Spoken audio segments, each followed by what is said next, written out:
Okay, good afternoon or morning, whenever you're watching this. We're continuing our Bible study.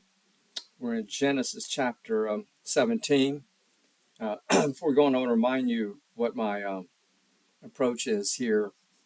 Yes, it's true. I do bring some background knowledge to the task. I did do some study in seminary, but not going down in the weeds, just kind of broadly speaking.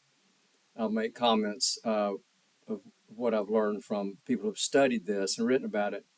But I'm more interested in reading the Bible, as we say, in the plain meaning of the words, or as I sometimes say, just reading it on the flat, and just reading, in other words, reading the Bible as a story, and then trying to discern what's the story saying, without bringing in,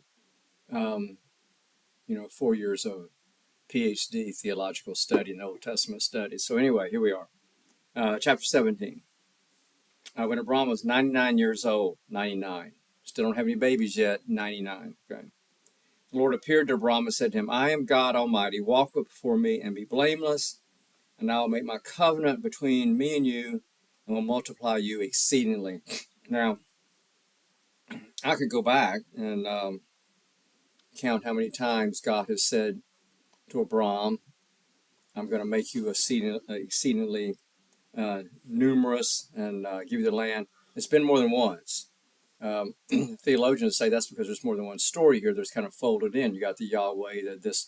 So if you have different stories but have the same story basically, and you put them together, then you're going to get, of course, multiple versions of the same event. But even if we ignore that, I like to think that this is God really, really, really trying to get Abraham to join in and to believe that what God is saying is true and will come to pass. And I think one of the reasons that we have that Abraham is 99 and Sarai is well past childbearing age, and there are no babies yet, I think this is just another case that we see in the Bible all the time where to humanize something that seems impossible, but God makes it happen anyway. So to humanize the idea that Abraham and Sarai are going to have a child is absurd. It's biologically impossible. And yet, what's going to happen? We know the story. It's going to happen. So I think there are two things going on here. One, we're going to see in a little while God do something impossible, okay, to keep God's part of the covenant. But I think also is God really trying to convince Abraham, you can trust me. You don't go off on your own. You can trust me. I mean, and Abraham has already gone off on his own once and almost lost his wife. So I'm not sure that God is completely comfortable with Abraham's side of things. So God keeps giving these, like we saw a covenant last week about the animals being cut in two, and the flaming torch. Well, we're going to have another one right now. Okay. So verse 3. Then Abraham fell on his face, and God said to him, Behold, my covenant is with you, and you shall be the father of a multitude of nations. No longer shall your name be Abraham, but your name shall be Abraham. Okay, so from now on we can quit saying Abraham and use Abraham, which we're more comfortable with and more used to.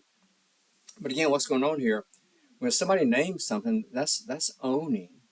I name you because I own you, or because I own you, I can name you. Just to say something obvious, children don't name themselves. Parents name them. In a sense, parents are saying, "You're mine. You're mine." Okay, I'm naming you. I claim you. I own you. I have a responsibility to you. I say this all the time. God has a responsibility to us. God made us. God names us child of God. In this case, God is naming Abraham. Okay.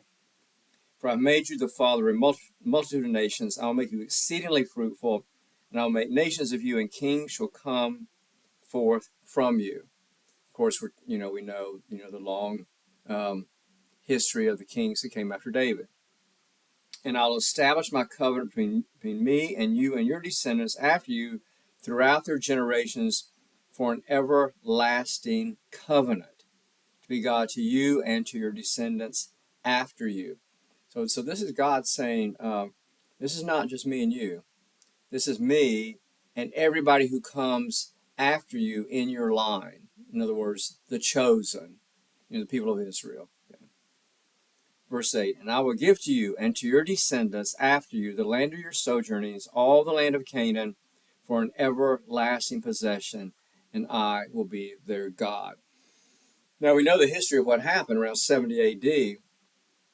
The land was taken away, but it not forever. It came back in 1948, and it's there today, and it's hard to see how it could be taken away again unless there's some kind of nuclear holocaust, which would take everything from us. So in the long vision of history, we can see that God is keeping the covenant made here, that this land belongs to you and your descendants forever, and I will be their God. So God again is trying, it's kind of stamping in everything God has said before. It's like, you human beings, you have a hard time staying in the moment and remembering what has come before. I keep trying to tell you over and over again, you can trust me. You can trust me.